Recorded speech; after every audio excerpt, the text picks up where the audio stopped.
Viserys Targaryen here, and I just wanted you to know, Christmas is coming.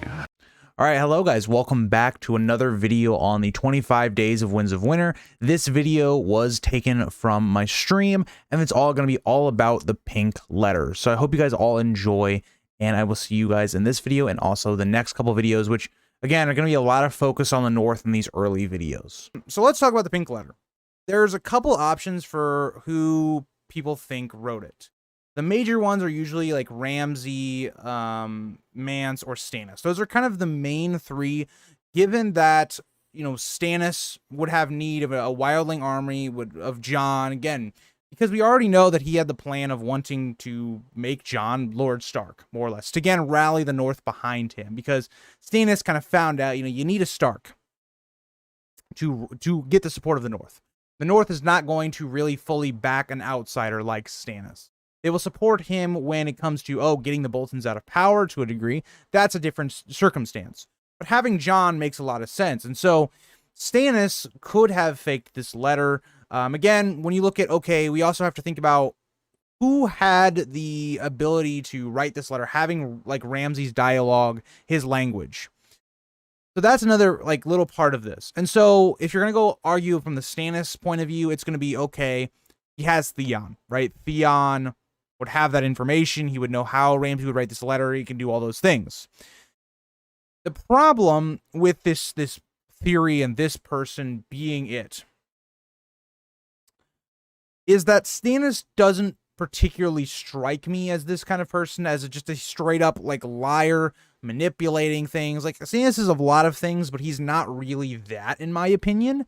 Yes, Stannis can be somewhat politically savvy, but to a degree like that, I don't think that adds up to his actual character arc.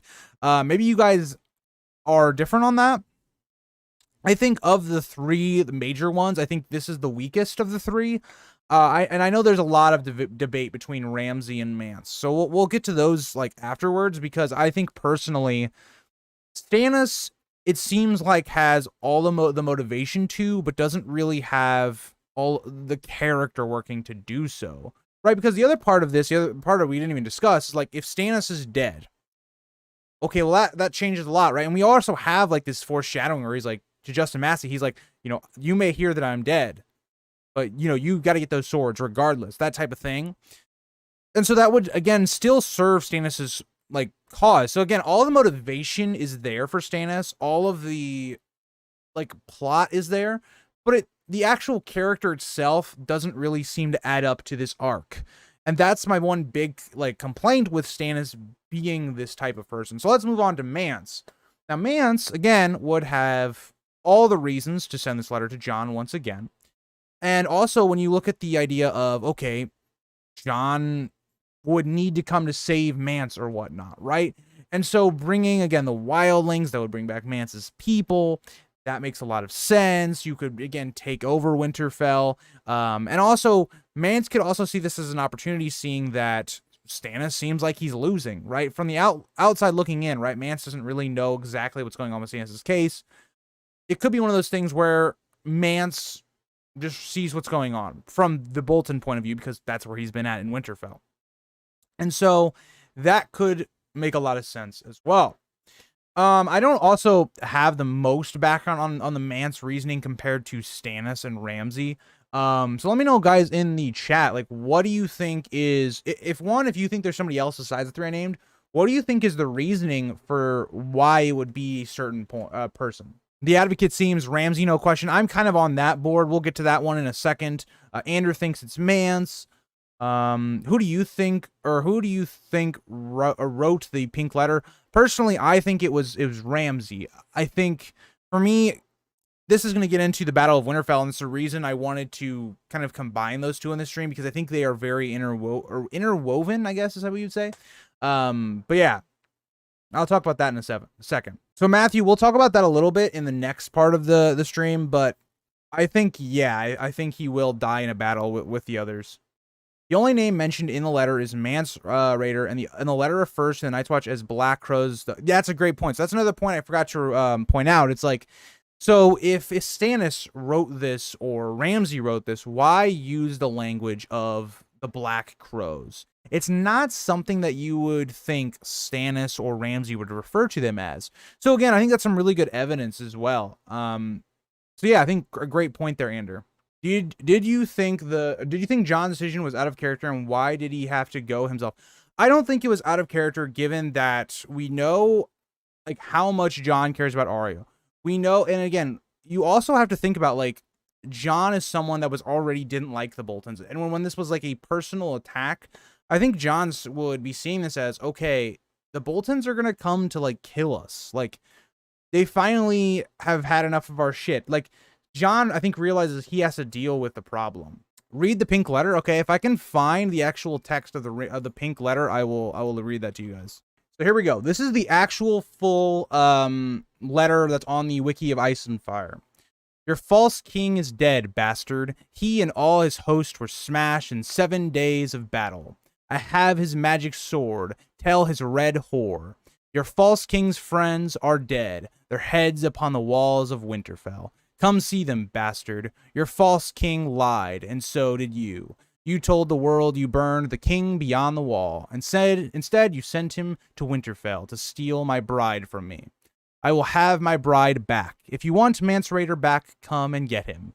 I have him in a cage for all the north to see. Proof of your lies. The cage is cold, but I have made him a warm cloak from the skins of the 6 whores who came with him to Winterfell. I want my bride back. I want the false king's queen. I want his daughter and his red witch. I want this wildling princess. I want his little prince, the wildling babe. And I want my reek. Send them to me, bastard, and I will not trouble you or your black crows. Keep them from me, and I will cut out your bastard's heart and eat it. Ramsay Bolton, the true-born lord of Winterfell. So, after that, I think there's some interesting lines here to study. So let's kind of go through this a little bit. I think one of the most interesting parts about this is so if this is Ramsay or Stannis. So if it's Stannis, we have to make the jump in logic here that Stannis actually knows that this is Mance. Now, is that because Stannis was in on Mance not actually being burned? Possibly. Maybe he figured it out. Maybe it's something where he just realized what was going on and it was a little too fishy. I don't know. I still don't think it adds up to Stannis, right? I think Stannis, of all the three, does make sense. Now, if we look at this from Mance's point of view, there is a lot of emphasis here put on Mance. And I think if you are someone that's going with that this is Ramsay that wrote it, you do have to question, why is there so much emphasis on Mance in the wildlings as a whole, right? Like, not a lot of this is really actually about even Stannis, right? It's like the first part of it is, right? Like the first, like, what, three or four sentences? It makes sense, I guess. The other part of this would be, so did Ramsay torture it out of Mance? But the other part of this that I find interesting is the hosts smashed together for 7 days of battle. Well, that doesn't seem to make any sense, because if we know if Stannis is going to die, it's not going to be 7 days of battle. It's going to be like one battle and Stannis loses. If that's the case, and that's actually what happens, okay, well, maybe we're just forward in the timeline, which is what I think we are, right? I do think that is the case.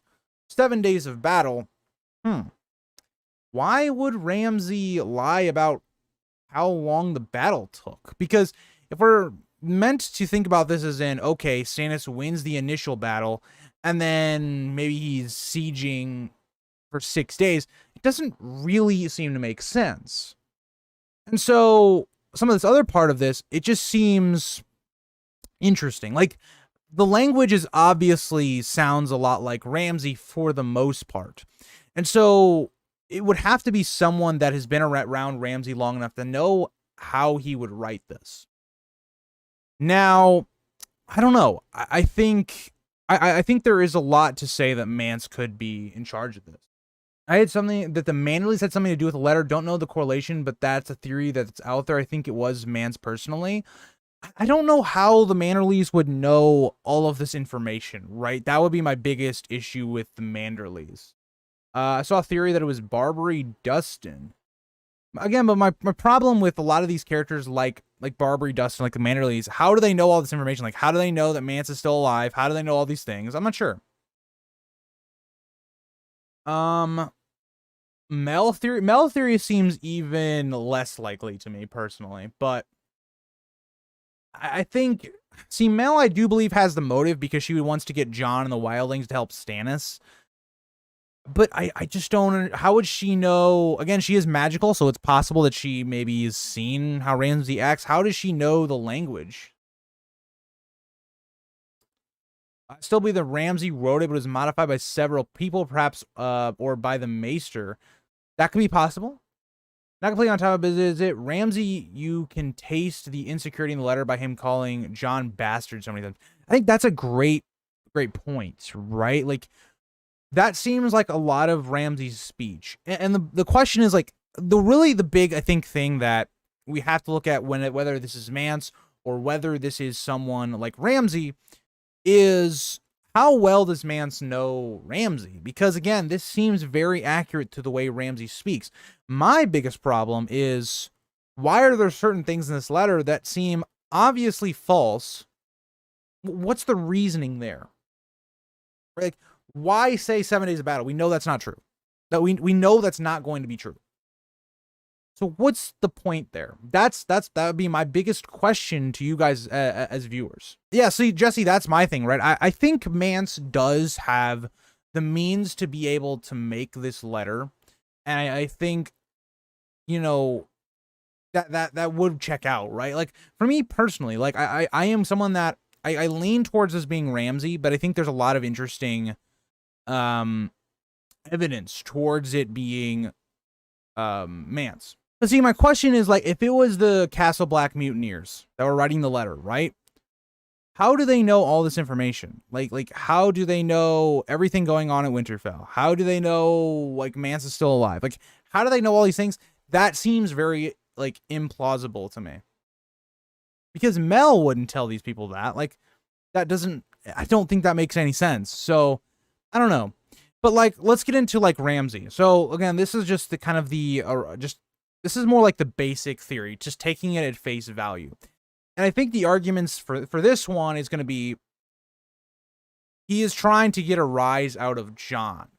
Now, we know Ramsay is not the most politically savvy, right? He's more politically savvy than, say, someone like Joffrey, but he's not a Roose Bolton, right? And so at this point, I think it is someone that he's trying to get rid of, someone that has Stark blood, someone that the North could rally around. I think he, you know, if this is true, it's one of those things where there are truths in here, but there's also falses. Like, again, the truth could be, what does Ramsay know at this point? It could be one of those situations where Stannis does fake his death so that Ramsay actually does believe that Stannis is dead, right? So a lot of this stuff in Ramsay's head could be true. Stannis is dead. He has his magic sword.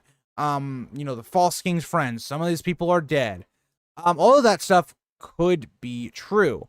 Maybe he ends up figuring out Mance again because of the women helping Theon escape. Maybe Mance is captured, and that, again, he figures it all out, right? He finds the thing hiding Mance's identity, and then, you know, he can kind of maybe put some of this together. So some of this, again, could be truth. Some of it could be lies. Some of it could be things to extrally make Jon angry. Calling Jon a bastard, right? Those things make a lot of sense. Like, attacking the innocents, right? We know that Jon is someone that is very honorable. He's like Ned. Ramsay would know that. So all that stuff, I think, makes sense from that perspective, right? And so I think Ramsay, especially if you look at the situation right now, where in Ramsay's mind, Stannis is defeated. Okay, well, let's just take out the rest of our issues and then the North is secure. I think that's the way Ramsay could be seeing this. Now, the other part of this that's interesting is that it says Trueborn Lord of Winterfell at the end. That implies that Roose is dead, right? Like, if we read into that, if Ramsay is saying that he is the Lord of Winterfell, that means his father's out of the way. So is that also a lie, or does Ramsay kill his father? There's a lot of things in here that are just question marks, right? There's things we just do not know. And so to me, that's very interesting, right? Is that like, why write the trueborn Lord of Winterfell? And so even if you think this is Mance, this is another interesting question. Why does Mance write that? Unless Roose is dead, or maybe Mance is just making Ramsay be the major figurehead against Jon. I don't know. Like, why is that a thing? Metal, I think that makes a lot of sense, right? Like, heads on spikes does not seem to be the Bolton method. I think that's a great point. Mar, I could definitely see this. Maybe this is some Maester intervention, right? That could be very plausible as well. The real question is, will we actually learn who wrote the letter? I think we never will. So I actually do think we possibly will. Now, the problem is going to be here. Who is alive by the time Jon comes south? Because again, you have to remember, if it is Mance, if it is Ramsay, right? If it is one of those two, if Ramsay dies before interacting with anyone who have actually seen the letter, he's not going to randomly just blurt out, "Oh, I sent a letter to Jon saying you guys are all dead and stuff." Like, that doesn't sound natural dialogue, right? So if Ramsay is already dead by the time that Jon gets here, then that's not going to happen. So the other question is, okay, Mance. So Mance, at this point when he wrote the letter, could not have been captured or whatever, and then he actually could have. So if Mance is still alive, then that means quite a lot, right? Because then he would be able to tell Jon, "Oh yeah, I wrote this letter," or maybe I didn't. Maybe that's something he just doesn't say. And so I think there is a lot of reason that we may never find that out in the story. There might be a mystery just left up to our imagination. That could be a great point as well, Durian. But like, my thing is, at the time of like Roose being there, technically he is the Lord of Winterfell, right? So I don't know. Again, I think just to wrap up the pink letter discussion, I think there's a lot of question marks here that George has left open to us on to kind of the interpretation of events of what could happen in the future. Like, is this George really just telling us more or less what's going to happen through Ramsay's point of view or Mance's point of view?